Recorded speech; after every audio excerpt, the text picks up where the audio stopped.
everyone, and welcome to USA Global TV, and hello to our friends listening on Business Talk Radio. I'm Dr. JACALYN KERBECK, and our show today is The Power of Etiquette and Manners.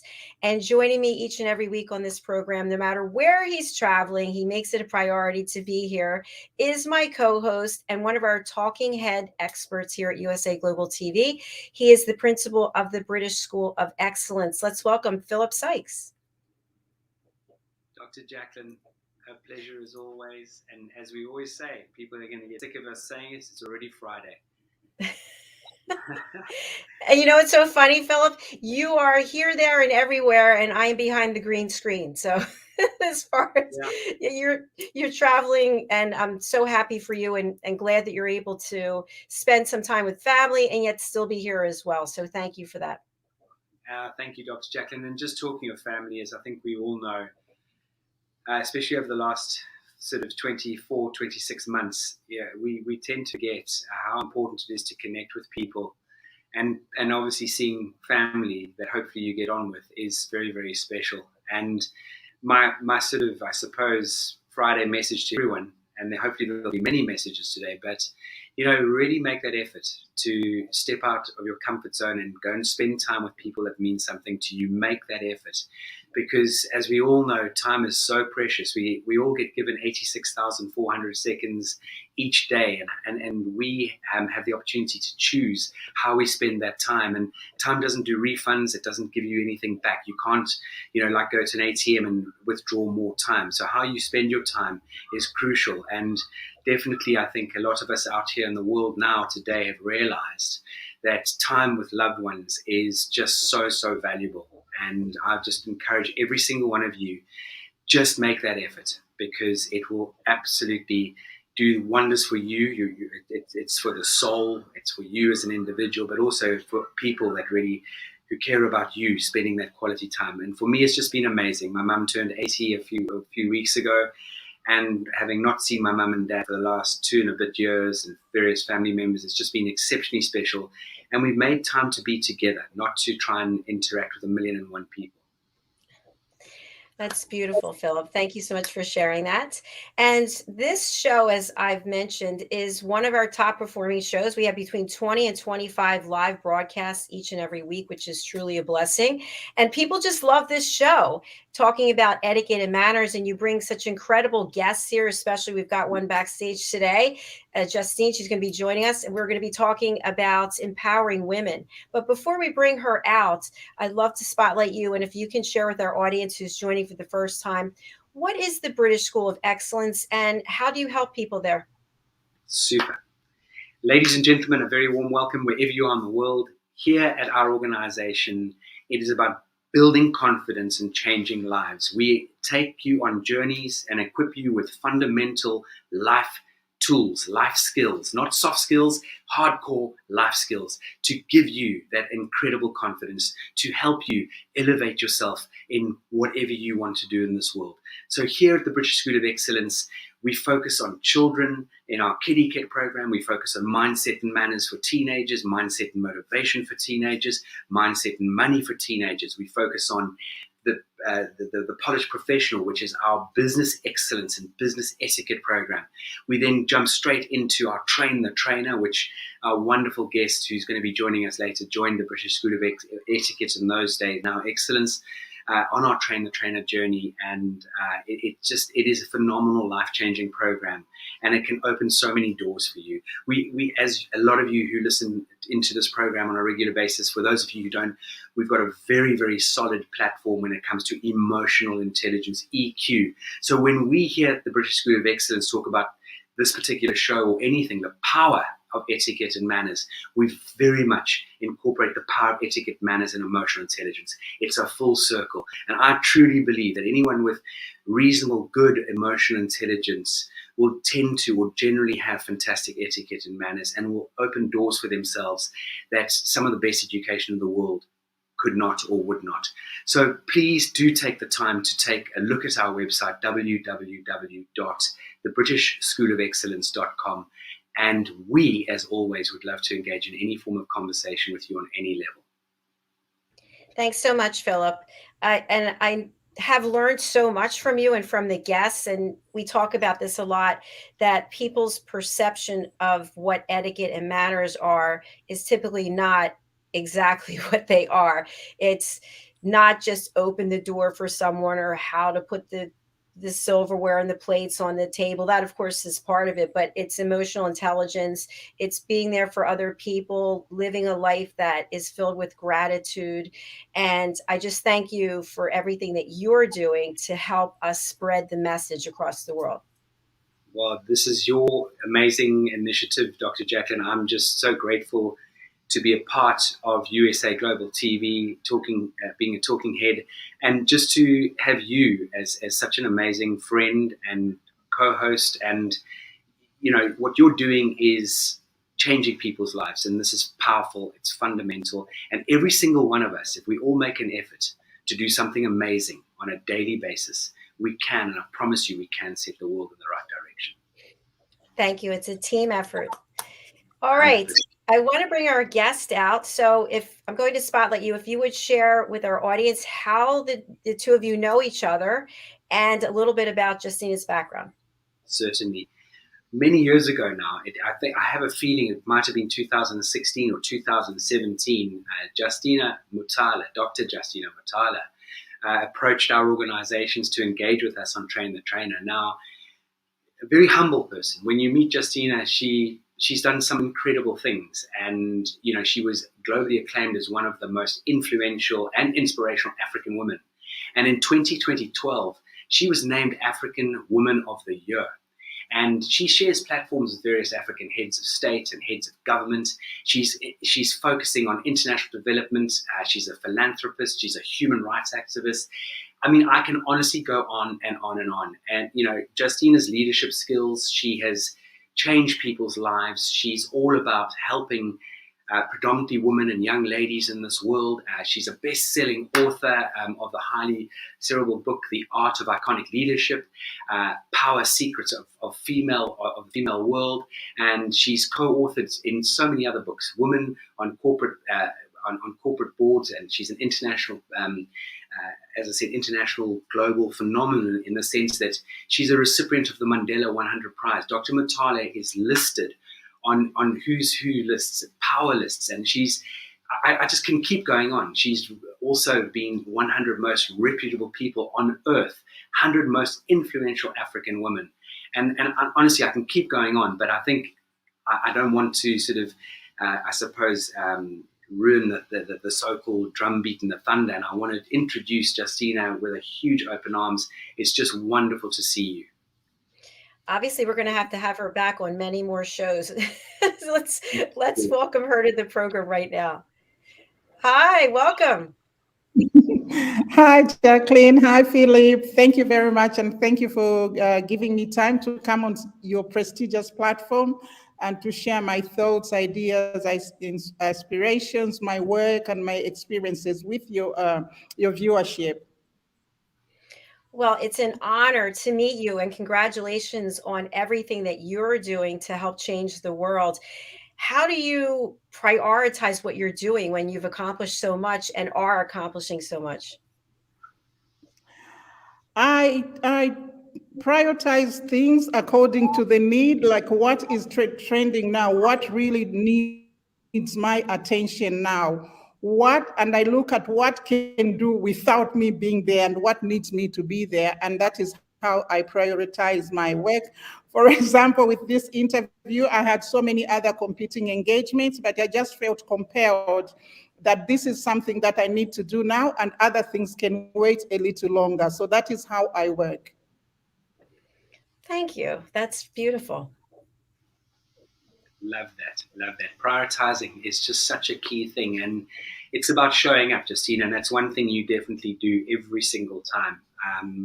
I just know, because I've just been following you ever since you and I had the privilege of meeting one another, what you've been achieving and doing. And you just always seem to somehow give people the time of day, which is such an incredible quality. Thank you, Philip. Incredible. Yeah, I think sometimes we feel a calling to do something or be a part of something, and it can be so life changing. So I feel like that's what's going to be happening here today. We were talking backstage before the show started about what you wanted the audience to take away from the show. So I'm going to spotlight you. Can you share more about that with us? What I really want the audience to take away from the show is that women do make better leaders than their male counterparts. I am speaking this from experience. I come from a background of very powerful, strong, assertive women, and women from my family background have always been in leadership positions. They've always been able to look after their people and lead their people on a path that gives them prosperity. So from that, and also from my studies in international relations and politics, which of course includes gender studies, I have understood that looking at politics and looking at the politics of the world, I can tell that, and I have, like, we can go back to, for example, the year 2020, when we had the negative impact of coronavirus on people's lives, on countries, and on the whole world. And when you look around, you will see that the countries that rose to the occasion and fared much better than other countries were those countries that were led by women. We had flagged out, especially the media had flagged out about 6 countries that absolutely stood out, and these countries were all led by women. This is because women have, of course, all the natural traits that are required to make somebody an excellent leader. Women have got the natural wisdom, they've got the natural instinct, and also we've got that strength of character. This comes from being, in most cases, the majority of women eventually become mothers. And for being mothers, we are the guardians of the world. We are guardians of humanity. And that gives us this natural wisdom, this strength, this what is now called high emotional intelligence, in which, as a woman, for example, a mother in a family, to start with, as soon as you have a baby, your first baby, you'd know when the baby cries, whether it needs a nappy changed or whether it needs to be fed, even without experience. You just have that natural wisdom and that natural instinct that this cry, you can even tell the different cries of the baby. Most men cannot tell that, and people that are not mothers cannot tell the difference of the child crying. So that way we tune into the needs of humanity. We tune into the needs of our team. For example, if you're a CEO or leading a team, you tune into their needs and understand what it is that needs to be done to make your team happy or to make them perform at their highest. And if we can just bring all these natural leadership traits to the fore, to the public sphere, for some reason, at some point, it was decided that although women bring humanity into the world, they bring up the children and nurture the children and teach them how to navigate the world, and also in a household, women have got all those problem-solving skills, which is number one skill that is needed to be a leader. For example, it doesn't matter how much your family earns. I'm speaking from Zambia now in Africa, and some people live on less than $1 a day. But the women of those families somehow find a way to budget around the little less than $1 a day to make their families eat and survive.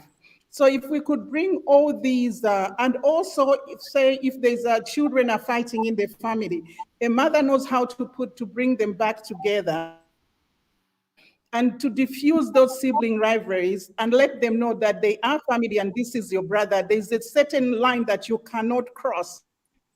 So they are always looking, women are always looking for a win-win situation rather than winner takes it all.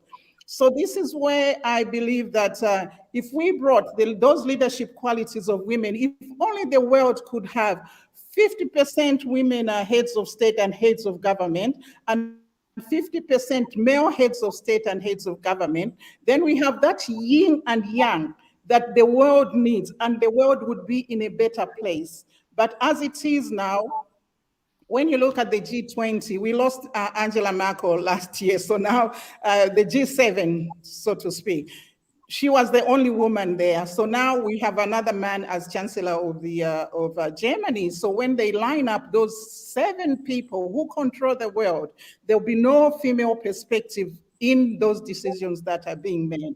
And when you look at the G20, we just have a few women. But I would like to look at a G7 that has got 3.5 men and 3.5 women. And I'd like to have a G20 that's got 10 women and 10 men. And of course, of the 193 or 195 members of the United Nations, I'd like to have what is the half of that? Half female heads of state and half female heads of government. And the other half, of course, can be male. There is a reason why God made the world half women and half men. In fact, women stand at 51%, which is just a little bit higher than the male population. But we have the lesser population controlling the decisions of the world. And someone once did say, a world that runs on half its human power, half its human capital, half its human potential is a world that is bound to crumble and fail. And we can see where we are at now, because the leadership in the world is missing the female perspective.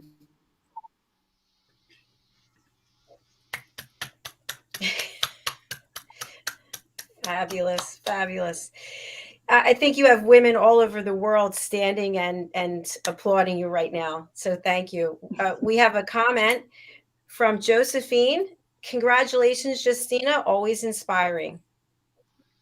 Lovely, lovely. You know, there's that adage in life, there's that wonderful adage in life out there that literally says, if you teach a woman and educate a woman, she educates a village. And, you know, again, I am an absolute advocate of, you know, women and what women stand for. And actually, women, I think, at a lot of the time, take on too much. You know, we as men, we tend to get away with not, I don't like using the term get away with murder, but we get away with a lot because, you know, there's the woman figure, the matriarch of the house, and, you know, husband gets back from work and, oh, my washing is back in the cupboard, and the kids are fed and watered, and the homework is done, and they're running a business, and blah, blah. And, you know, it really is. And I think if women around the world can, I think, compartmentalize and try and, you know, really stay very focused on continuing to make that big difference and not pandering to every single need of the male, we're going to have a very dynamic, I think, mix. I think men need to get more involved. And, you know, the world has changed so rapidly that we've got to support one another right across the board. It's a team, and that's what this is all about. Yeah, you're right, Philip. And when you spoke about educating a woman, yeah, various studies have indicated that children born of an affluent woman will automatically lead an affluent life. And those born of an educated woman will go as high as they want to go in education. But this does not happen with the men. See, even where you have a child born out of wedlock, in 99% of the cases, the child goes with the mother. So then the child is going to lead the kind of life that the mother has, even if the father might be a billionaire somewhere, but who doesn't remember that somewhere in his interaction, a child has been born somewhere in the village. That child, having born out of from a millionaire father, will lead a village life because the person that stayed with the child is the mother. So if we can educate more women and make more affluent women, then the world is bound to achieve its prosperity. We are bound to achieve the sustainable development that the world has been aspiring for. But as long as we leave all of these leadership qualities or education, my foundation, the Justina Mutale Foundation, advocates for the empowerment of women, political and economic empowerment of women, and of course, social and cultural and environmental and everything else in all walks of life. We would like to see women taking up leadership positions for the same reason that I have already spoken about. So my foundation also offers scholarships to young underprivileged young women and girls from rural communities in Africa who are highly academically talented, but they fall short because their families cannot afford to take them to university. So we give them scholarship. We don't just give them scholarships to go to university in Africa. We give them scholarships to go to any university around the world. We have partners with a lot of universities around the world. This is because now we live in a global village, in a globalized world. And we want these young women to understand the world from a global perspective. So they bring this back home, and so the world can operate at the same level. When you look at Africa, for example, we've only been on average 50 years independent, and that cannot be compared to how developed, for example, or the democracy of governance systems that the USA have, or the UK or other Western countries. But to understand this, but we are expected, for example, to move at the same pace. I sometimes find that the economy of Zambia is being compared to the economy of the USA, which I find to be very unfair. For example, Zambia is a little country in Africa, and whereas the United States has got as many states as they are countries in Africa. But in order for us to fit into this world, we need to operate at the same level. So we give these girls scholarships to go out in the world and understand how the whole world works. That way, when we sit back to try and develop Africa, try and develop our girls, we are singing from the same hymn book as the rest of the world because we have understood how the world works. Yeah. Justina, that is really beautiful. How do people apply for the scholarships, or is there an application process? They can, yes, normally we announce when we have scholarships from our scholarship partners come up. We normally announce on all our social media platforms. We also have a database of outstanding students who have, for one reason or another, had applied for a scholarship to us but did not make it for the specific scholarship that they had applied for several reasons, because every university then, they apply to us, and the university have their own entry requirements, and some of those students that apply sometimes never make the mark through those scholarship exams. But they can also apply to us through our email address, which is scholarship@justinamutale.com. Thank you for sharing that and clarifying. Philip, I'm going to go over to you, but we have a comment from Louise. Well said, Justina. You just described why women are excellent administrators worldwide. I love your perspective also. Yeah, absolutely. And Thank you you, know, Justina, Louise. I think Justina, from the perspective of, you know, guiding and steering the people that walk through the doors with the foundation, you know, the power of etiquette and manners is so crucial and key to their success. And obviously, you mentioned earlier on the emotional intelligence side of it. And, you know, I know that the people that you work with, the people that you come into contact with, the people that you educate and train, you've done some incredible things introducing them to how important etiquette, manners, and emotional intelligence are.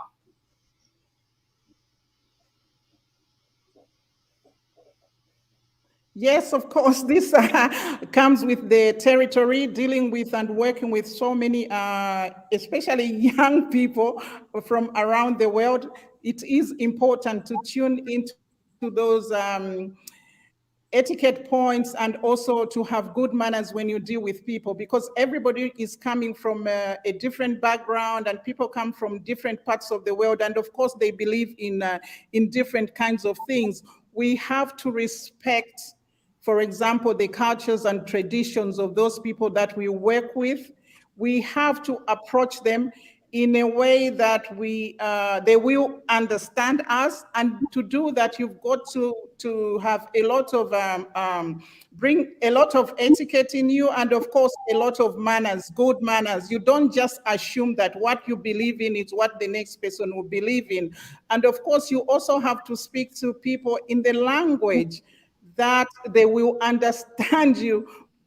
For example, when at the peak of the HIV/AIDS pandemic, I started an organization called Positive Runway, the global catwalk to stop the spread of HIV and AIDS. I started this because I realized that after so many years, over 30 years of HIV and AIDS, we were still having young people we were still having new HIV infections in young people. And I thought, wait a minute, for 30 years, we've had so many medical advancements, so many technological advancements. Something is lost along the line here. And I realized we needed to come up with a way of speaking to these young people in a language that they will understand. And that means speaking their language. So that is how you and also, of course, to get along in the world, people, you need to have, for people to be receptive to what you have to offer, or even what you are talking about, or what you are trying to convince them about. You have to do that with a lot of etiquette, and of course a lot of good manners, or else no one is going to to want to hear you, or even to waste their time sitting with you to speak to you.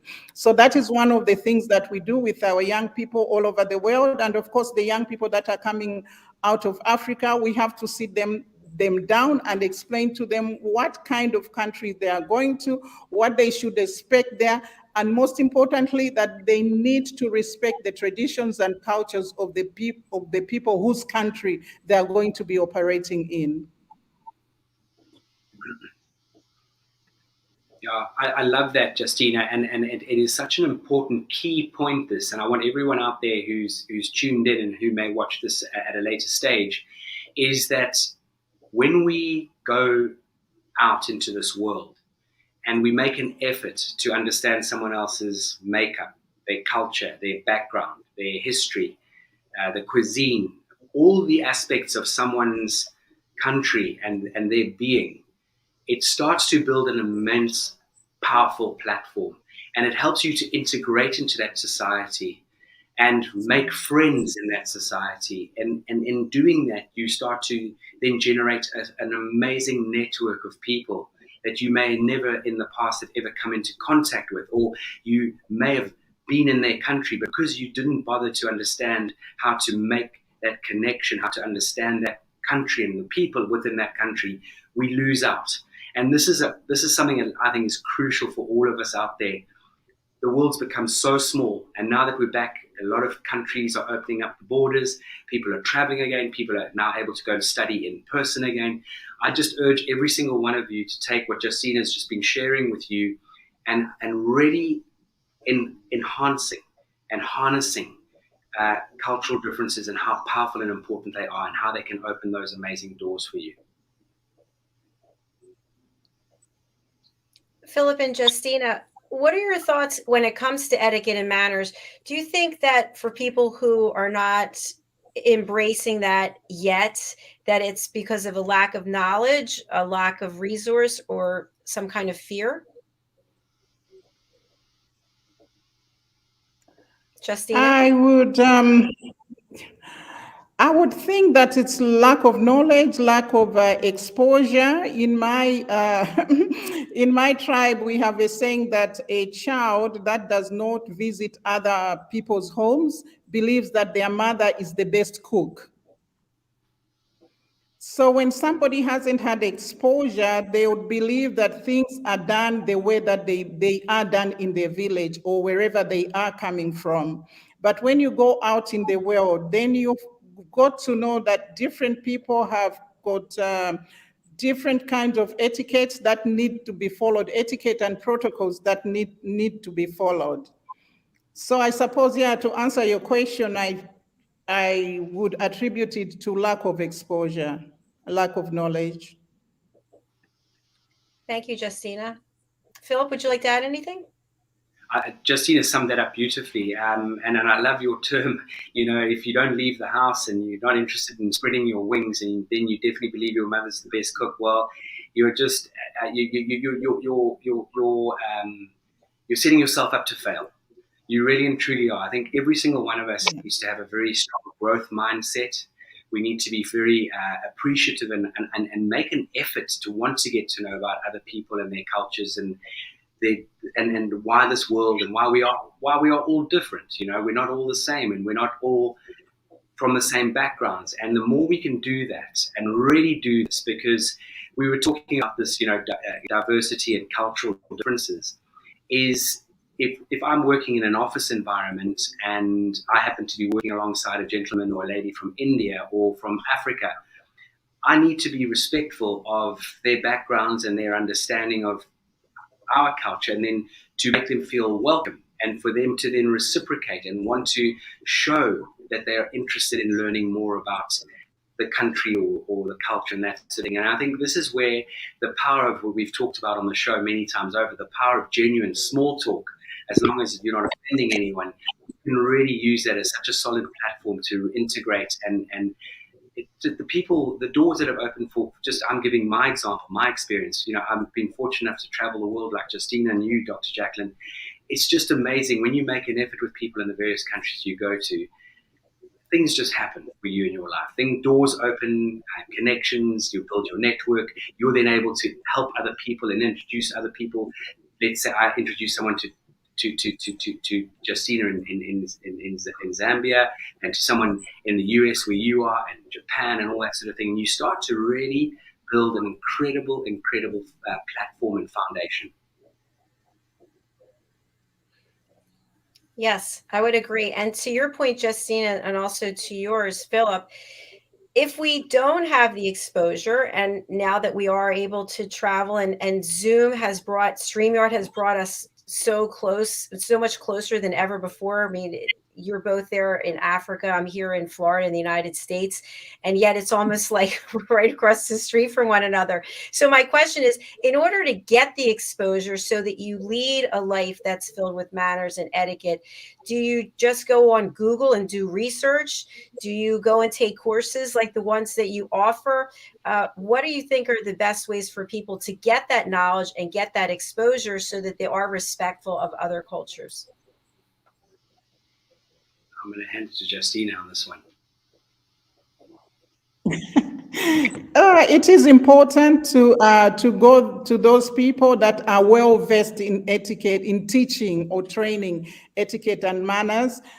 They are experts who do this. For example, the British School of Excellence teaches etiquette and international protocols. That is one stop to go to. And of course, there are various other places, but you do need to go to experts. You need to find a mentor.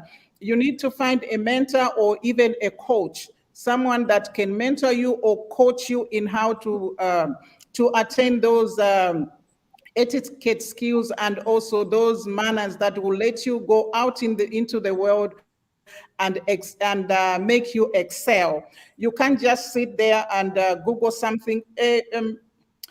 Googling things does help sometimes, but there are some people that cannot capture the concept just by reading about it on Google. They need to do hands-on practical training.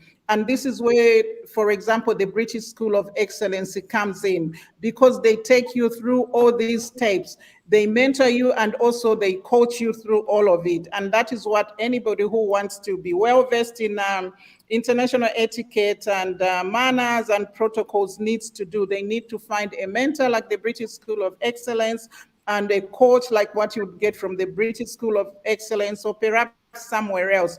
But Google is not the way to go. Thank you. Philip? Yeah, again, thank you, Justina. Again, I think Google's a good starting point just to get some understanding, and people then they start to be more and more inquisitive about what this does. And that term, the power of etiquette and manners, there is so much power in it. But I truly believe there are a lot of mixed messages out there. that engaging in a professional organization is really the way forward. Even just for a frank conversation, no one's going to try and shoehorn you to do a course or to book or that sort of thing. But I would guide anyone who's interested on this journey and who really are very serious about taking themselves to the next level. Let's bear this in mind, everybody out there. This is about building confidence. And when you are confident, you really have that opportunity to handle yourself in any given situation. That amazing French term, savoir-faire, knowing what to do in any given situation, knowing what to do. And that when you have that ability, and you might not get it right all the time, but you just have this incredible confidence about you, this incredible charm, this elegance about you. And this is exactly what Justina was saying. It's not just about the academia side of it. It's sort of creating this solid platform and bolting everything on so that when you do take on board a new role, or you meeting people from a different country, or whatever you may be, you just have this opportunity to engage with people at a confident level. Thank you, Philip. And when we look at the topic, and I know this is a big topic for the time we have left, but when we look at the topic of gender equality and manners and etiquette, I remember working in corporate for my whole career. I was used to having the door open for me, or someone helping me with a jacket, or maybe helping me with my chair. And I remember I was with a group of gentlemen, and we were walking through a building, and I stood there waiting for the door to be open. And actually and they all just laughed at me and said, "Oh, you want to make the same money that we make? You can open the door yourself." So what are your thoughts about that? I'm going to start with Justina. Okay. When we talk about gender equality, from my perspective, we are not talking about men relegating the manners when they have to deal with women. For me, when I'm talk about or advocate for gender equality, I'm advocating for a world where we can have 50% female perspective and 50% male perspective at every high level decision-making table. This is where, for me, gender equality comes in, is where we can have the perspectives of women come in as the same level as the perspectives of men at any decision that is going to be made that affects the world, that affects the agenda of the world, that affects humanity. Because, for example, when I talked about the G7 and the G20, that is where we need to take this gender equality. It doesn't mean that those men there shouldn't open the doors for women. Of course, they've got to open the doors for us. We are their mothers. But we need to bring in those perspectives, because if one gender is going to make the decisions about which direction the world should go, then the world is going the wrong direction. We don't have the yin and yang. We don't have the perspectives of women at that table.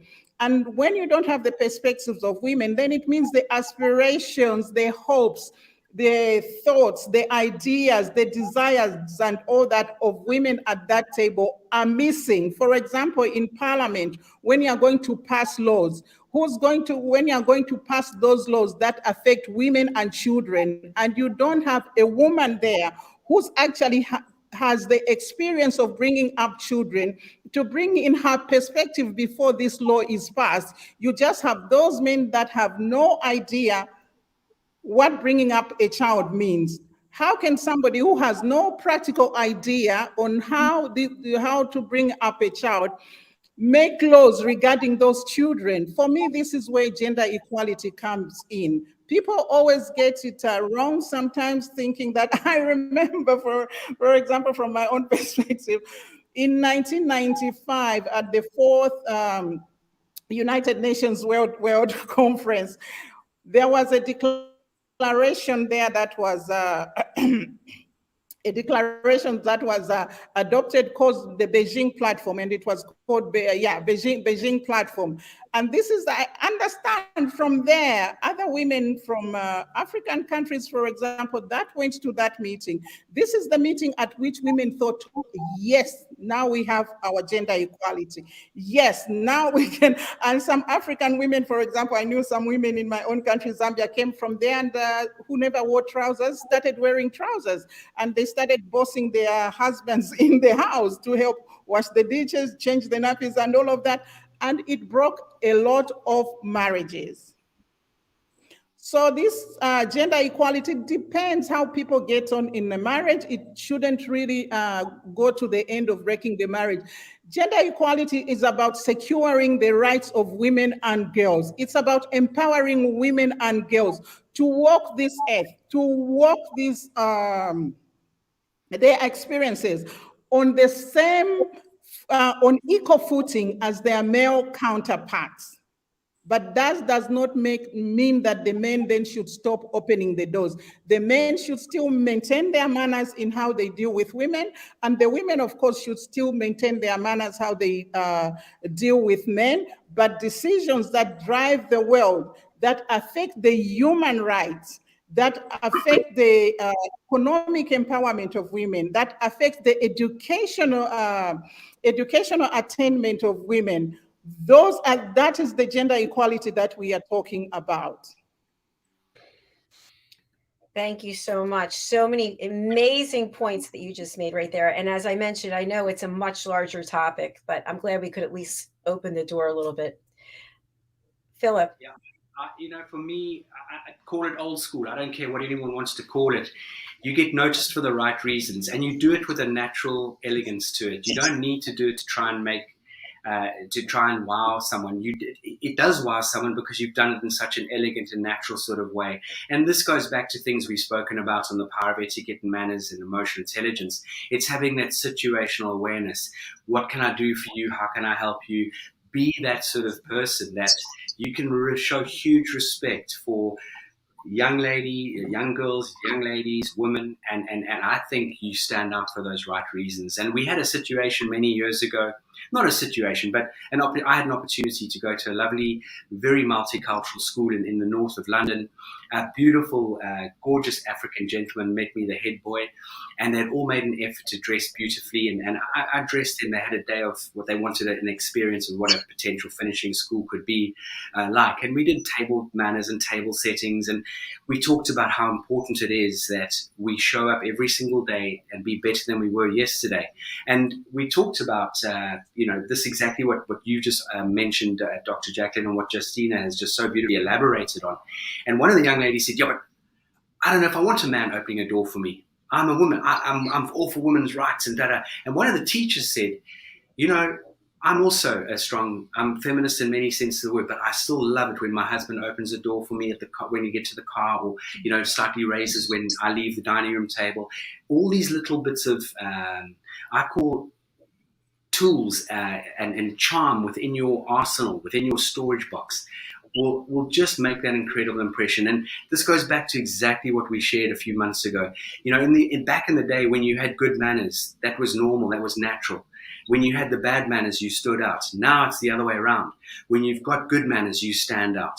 You stand out for the right reasons. People are oohing and ahhing, and they go, wow, it wasn't that thoughtful, wasn't that kind.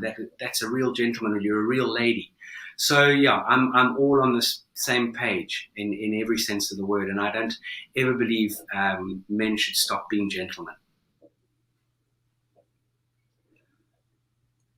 That's great to hear, Philip. Yes, I think we're all on the same page. Yeah, I wanted to say that. Yeah, and I wanted to say that where would it leave us women if all we wanted out of gender equality was for us to be able to open the car door for ourselves? What we want out of gender equality is for doors to be opened for women at every high-level decision-making table. Is for what we are aspiring for, is what the United Nations is calling a 50-50 planet. Like I said, we're at every high-level decision. You see, once we get women in those leadership positions at par with their male counterparts, where we have a 50-50 planet, everything will naturally fall in place.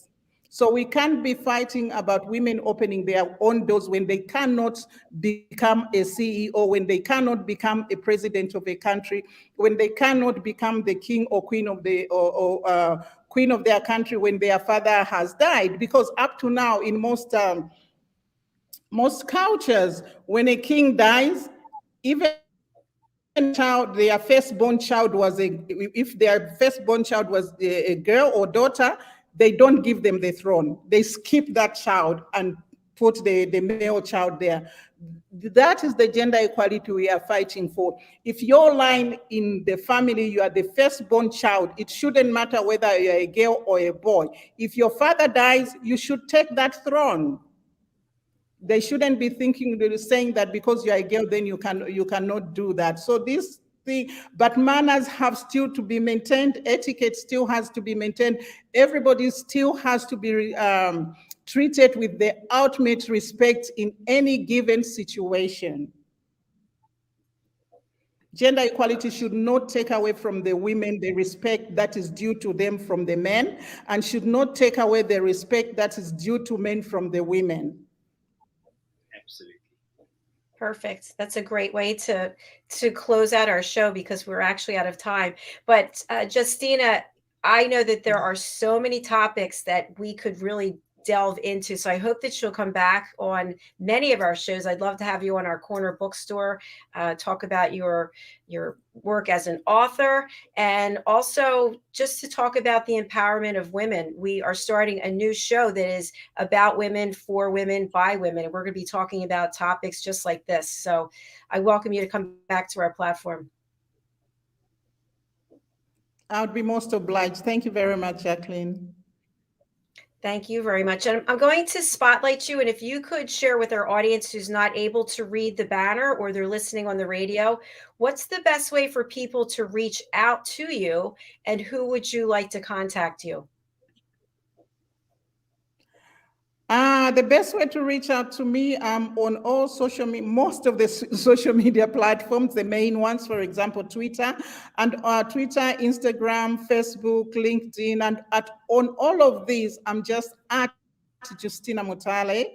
My website is also justinamutale.com, and some people can just Google me. There's a lot of information about me on Google, and so they can contact me through those platforms. They can also contact my management team, email management@justinamutale.com. Thank you Anybody so much. that believes, No, go ahead, please.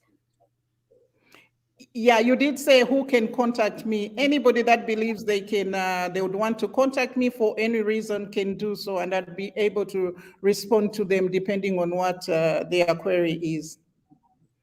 It's very generous of you. Thank you. Philip, anything you want to say before we close out?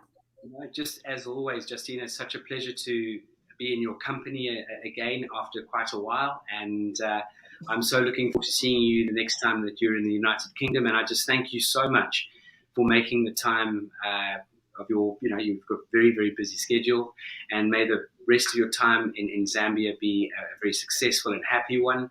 And I'm just embracing you, sending you a virtual hug, and thank you. Thank you very much, Philip. Yeah, I'm looking forward to seeing you as soon as we both get back to London, because now people are allowed to go out, so we can have some of those in-person meetings once again. Absolutely. Absolutely.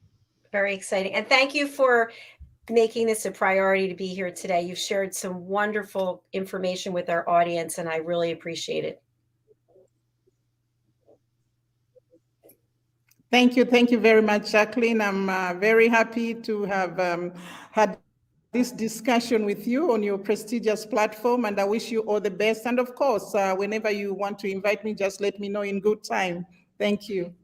Absolutely. We'll be reaching out to you so that you can have enough time to get scheduled. So thank you again. I really appreciate it. Thank you, Justina. Thank you. Thank you very much. Bye-bye. Thank you, Philip. Philip, another fabulous show, wonderful guest who, the work that she's done. When she said you can Google her, that it's on and on and on about all the achievements and accomplishments and selflessness that she has put into this world.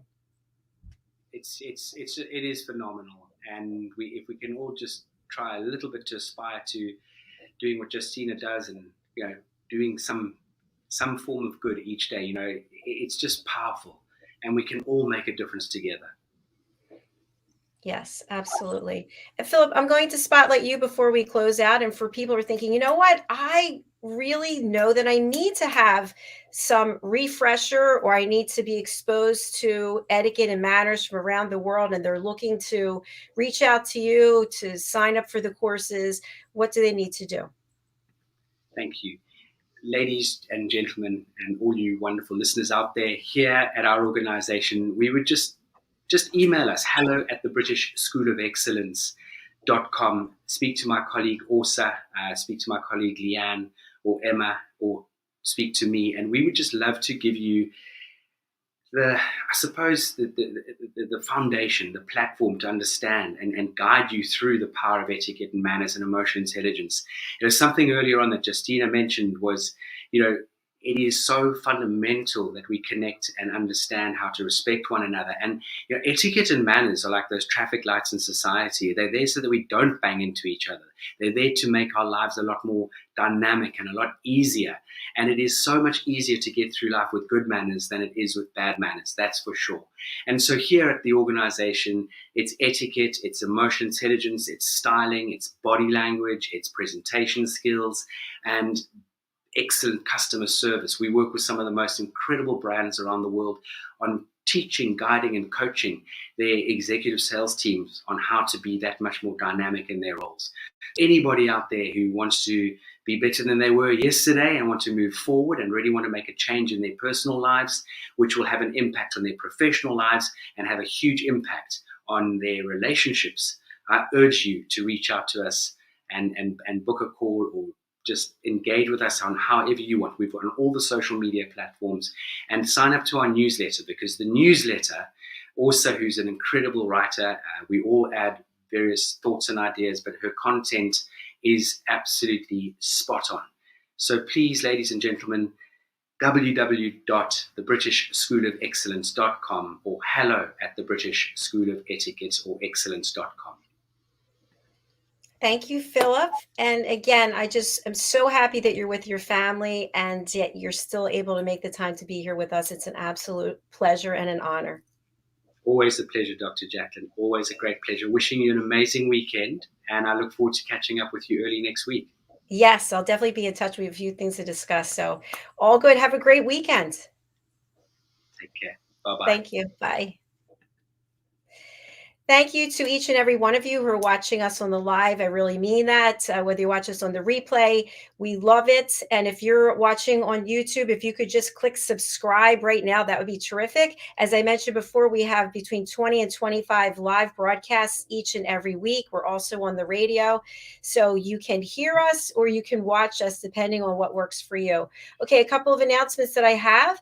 If you are interested in promoting something that you have, it's your business, it's a product, it's a service, it's a film, it's a book, it's an event, it's a song that you've written, a poem you've written, please consider joining us for our May 1st reunion show. You do not have to have been a guest before. It's open to anyone and everyone. So we have 6 spots open, and what this event is 6 hours of live streaming on May the 1st. We're starting at 11 a.m. Eastern time. So wherever you are in the world, just add on the hours to get to your time zone. And you get 15 minutes to promote whatever it is you want to promote. So it's not an interview, it's a promotion to our audiences listening and watching. And we'll put the link in the banner in the comments section. All you have to do is go over to Eventbrite and just put in USA Global TV reunion show, and it'll come up. Okay, the next thing I want to mention is that we have a new show coming up, which is our program that is focused on Christianity. We will be launching this in May, so look for that. We have a new show that we started a couple of weeks ago that's really doing very well. It's called What's Trending with Kathy Fulton. And we are talking about all kinds of things, whether it is someone who lost a child. We talked about flooring, what kind of flooring you could put into your home. So all different topics. And again, you can find out more about this on our website, USA Global TV. We have a new show coming up next week called the Talking Heads Panel. Talking Heads are our experts from around the world who come and share their knowledge and their information, their experience in their own 30-minute show. We're bringing 5 of these experts together once a month. And the next show, as I mentioned, is April the 12th. And that's at 4 p.m. Eastern Time, 9 p.m. British Summer Time. We also have our film and music show where we feature musicians, singers, songwriters, directors, producers from all over the world. And we have our show that's focused on the United Kingdom, news and culture. And our show Leadership of the Heart, where we talk to heart-centric leaders who really inspire us, sharing some of the strategies, some of the key learnings that they have implemented within their organizations, within their businesses, within their teams. And finally, we have our elevated listening community. If you're interested in learning how to listen at a higher level so that you have better relationships, deeper connections, and more authentic conversations, you can go over to my other website, which is drjacalyn.com/join. I teach courses there on how to be an effective listener. All right, so that's all that I have for you right now. We'll be coming back shortly with our show Adversity to Awesome, which is also my new book that's coming out, where we feature true life stories of inspiration from survivors of imprisonment, addiction, sexual assault, and more. And this book will be available on Amazon as of May the 4th, and you can go and pre-order your copy there. All right. Thank you again for being here. Thank you for your comments. Thanks for subscribing. And thank you mostly for being part of this movement to give people a voice to share their story from all over the world. We'll see you soon. Bye.